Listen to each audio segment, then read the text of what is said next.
प्रधानमंत्री नरेंद्र मोदी सामने खड़े होते हैं। उसी रात कैबिनेट कमेटी ऑन सिक्योरिटी की मीटिंग बुला ली जाती है। वासे ने उसे 50 लाख पाकिस्तानी रुपये दिए। ये घर सईद के घर से बेहद नजदीक था। रॉ के एजेंट नावेद के घर आने जाने लगे। नावेद के खाते में 15 करोड़ रुपए ट्रांसफर कर दिए जाते हैं। अफगानिस्तान से एक आदमी को चुपचाप पाकिस्तान लाया गया। धमाके की आवाज सुनते ही सईद पूरी तरह घबरा जाता है।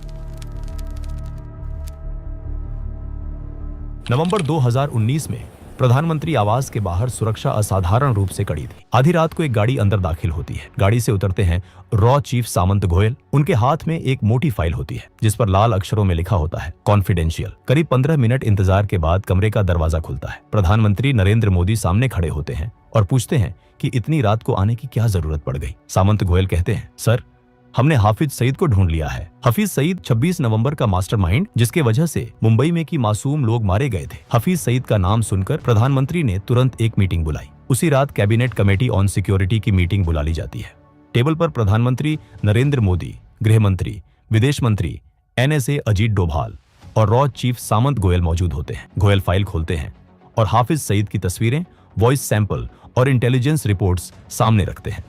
वो बताते हैं कि अब UN में गुहार लगाने या अमेरिका से पाकिस्तान पर दबाव बनाने का समय निकल चुका है। अब भारत को खुद ऑपरेशन करना होगा। जैसे ही ऑपरेशन शब्द सुनाई देता है, प्रधानमंत्री पूछते हैं कि ऑपरेशन से उनका क्या मतलब है। गोयल साफ शब्दों में जवाब देते हैं कि हाफिज सईद को पाकिस्तान में उसके ISI आकाओं के सामने मौत के घाट उतारा जाएगा।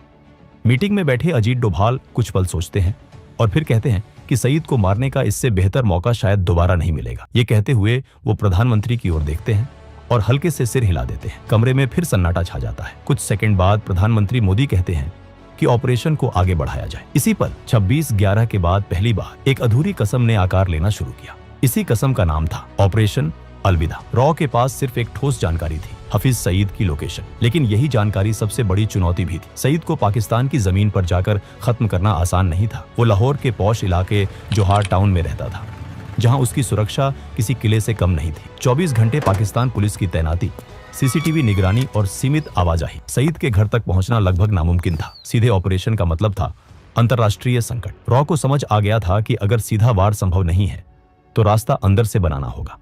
इसके लिए जरूरी था सईद के घर के बेहद पास एक सुरक्षित और भरोसेमंद लोकल बेस।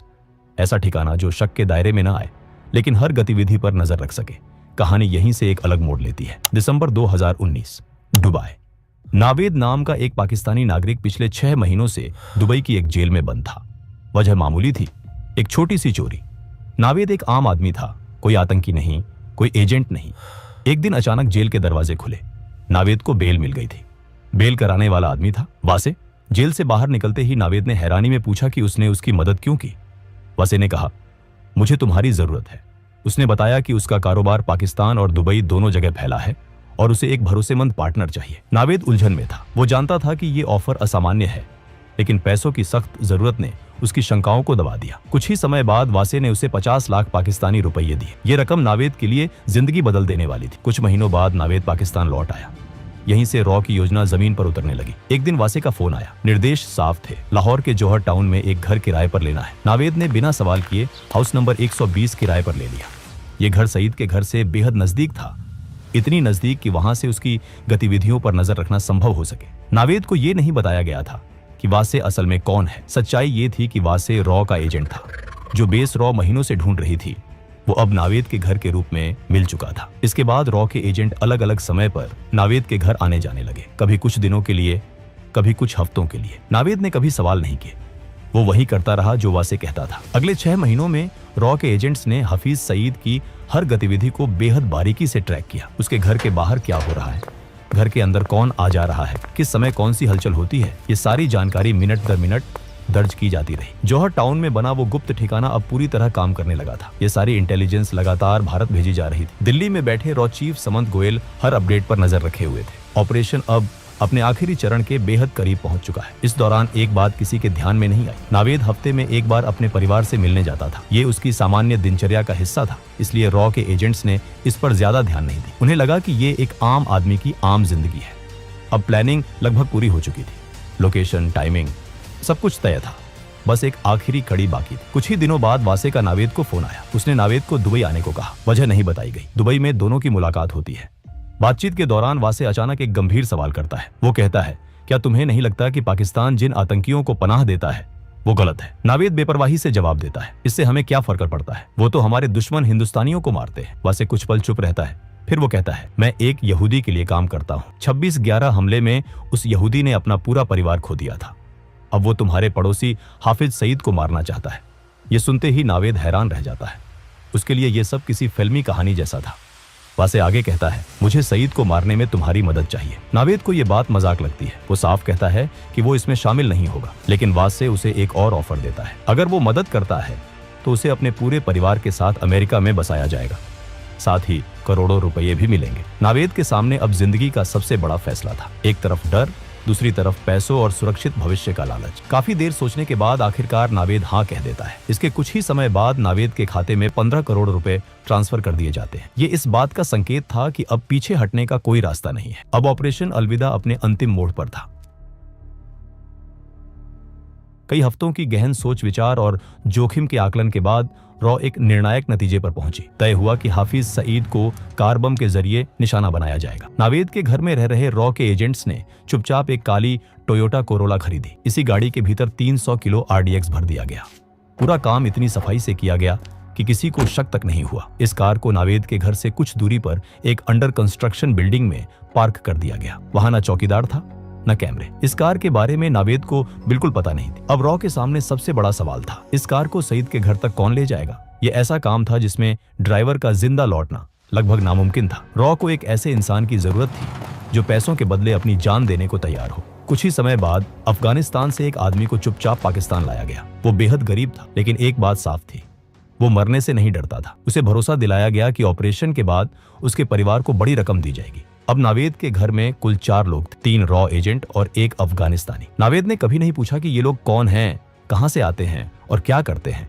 वो वही करता रहा जो उसे वासे कहता था। रॉ का प्लान अब तक बिना किसी रुकावट के आगे बढ़ रहा था, लेकिन हर ऑपरेशन में एक ऐसा पल आता है जहां सब कुछ अचानक बदल जाता है। 13 मई 2021 वासे, जो इस पूरे नेटवर्क की सबसे अहम कड़ी था, नई दिल्ली में अपने परिवार के साथ ईद मनाने आया हुआ था। त्योहार के बाद वो अगले ही दिन दुबई लौटने के लिए घर से निकलता है। रास्ते में अचानक उसे चक्कर आता है। वो संभल नहीं पाता और जमीन पर गिर पड़ता है। तुरंत उसे अस्पताल ले जाया जाता है। शुरुआती जांच में डॉक्टरों को पता चलता है कि वो कई दिनों से तेज बुखार से पीड़ित था। कोविड टेस्ट कराया जाता है, रिपोर्ट पॉजिटिव आती है।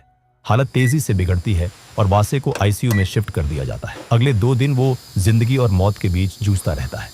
आखिरकार रॉ का ये जाबाज और बेहद अहम एजेंट दुनिया को हमेशा के लिए अलविदा कह देता है। जैसे ही ये खबर रॉ हेडक्वार्टर्स पहुंचती है, वहां भूचाल आ जाता है। वैसे सिर्फ एक एजेंट नहीं था, वही नावेद को संभालता था। उसकी मौत का मतलब था कि पूरा ऑपरेशन फेल। वही दूसरी तरफ नावेद की आदत थी कि वो हफ्ते में एक बार अपने परिवार से मिलने लाहौर से बाहर निकलता था। लेकिन इस बार कहानी कुछ और ही थी। इस बार नावेद की गाड़ी सीधे एक हाई रैंकिंग ISI ऑफिसर के घर पर जाकर रुकी। असल सच्चाई ये थी कि नावेद कभी पूरी तरह ईमानदार नहीं था। वो शुरू से ही वासे पर शक करता आ रहा था। शुरुआत में ये शक हल्का था, लेकिन जैसे जैसे वक्त बीतता गया, ये शक गहराता चला गया। और जिस दिन वासे ने उसके सामने हफीज सईद को मारने की बात कही, उसी दिन नावेद का शक यकीन में बदल गया। नावेद समझ चुका था कि वो किसी बेहद खतरनाक खेल का हिस्सा बन चुका है। इसी जानकारी को वो चुपचाप पाकिस्तानी एजेंसियों तक पहुंचा देता है। ये खबर बेहद सेंसिटिव थी और इसके असर तुरंत दिखने लगे। रॉ तक जैसे ही ये इनपुट पहुंचता है, हालात पल भर में बदल जाते हैं। एजेंसी बिना एक पल गवाए आदेश देती है कि जौहर टाउन वाले घर से सभी एजेंट्स को तुरंत निकाल लिया जाए। कुछ ही घंटों में वो घर खाली कर दिया जाता है। इसके बाद ISI के लोग उस इलाके की छानबीन करती है, लेकिन उनके हाथ कोई ठोस सबूत नहीं लगता। अब रॉ के सामने सबसे बड़ी दुविधा खड़ी हो जाती है। महीनों की मेहनत, रिस्क और तैयारी, सब कुछ दांव पर लगा था। सवाल सिर्फ एक था, क्या ऑपरेशन को आगे बढ़ाया जाए या यहीं रोक दिया जाए। इस गंभीर मुद्दे पर एक बार फिर रॉ की एक अहम मीटिंग होती है। मीटिंग में देश के प्रधानमंत्री नरेंद्र मोदी भी मौजूद होते हैं। आखिरकार फैसला लिया जाता है, ऑपरेशन जारी रहेगा। अब कहानी अपने अंतिम अध्याय में दाखिल होती है। जून 2021, लाहौर, सुबह के ठीक 11 बजे। रॉ के एजेंट्स अफगान युवक को पूरी सावधानी से ISI की नजर से बचाते हुए उस अंडर कंस्ट्रक्शन बिल्डिंग तक लाते हैं। यही वो जगह थी जहां पहले से विस्फोटकों से भरी काली कोरोला गाड़ी खड़ी थी। युवक को एक बार फिर पूरा प्लान विस्तार से समझाया जाता है। कहाँ जाना है, कितनी दूरी है और क्या करना है, सब कुछ। युवक शांत था, उसे पता था कि वो वापस नहीं लौटेगा। कुछ देर बाद काले रंग की कोरोला गाड़ी आगे बढ़ती है। गाड़ी के अंदर 300 किलो विस्फोटक भरा होता है। कार तेज रफ्तार में सड़क पर दौड़ने लगती है और हाफिज सईद के घर के पास पहुंचती है। सईद के घर से कुछ ही दूरी पहले एक चेक पोस्ट बना हुआ था। वहां खड़े पुलिसकर्मी रोज की तरह ड्यूटी पर थे। अचानक उनकी नजर एक तेज रफ्तार से आती काली कार पर पड़ती है। गाड़ी की रफ्तार सामान्य नहीं थी। पुलिसकर्मी तुरंत हाथ उठाकर गाड़ी को रोकने का इशारा करते हैं, लेकिन इससे पहले कि वो कुछ समझ पाते गाड़ी सीधे बैरिकेड से टकरा जाती है और अगले ही पल एक जोरदार धमाका होता है। धमाके की आवाज पूरे जौहर टाउन में गूंज जाती है। आग और धुएं का गुबार आसमान में उठता है। धमाके की ताकत इतनी ज्यादा होती है कि हाफिज सईद के घर की एंट्रेंस, लोहे का गेट और सामने का ढांचा पूरी तरह उड़ जाता है। जो इंसान सालों से भारत में मासूम लोगों की जान लेता आया था, उसी के घर आज मौत दस्तक दे चुकी थी। धमाके की आवाज सुनते ही सईद पूरी तरह घबरा जाता है। उसे समझ नहीं आता कि क्या हो रहा है। डर के मारे वो अपने घर के अंदर सोफे के नीचे छुप जाता है। उसका शरीर कांप रहा होता है।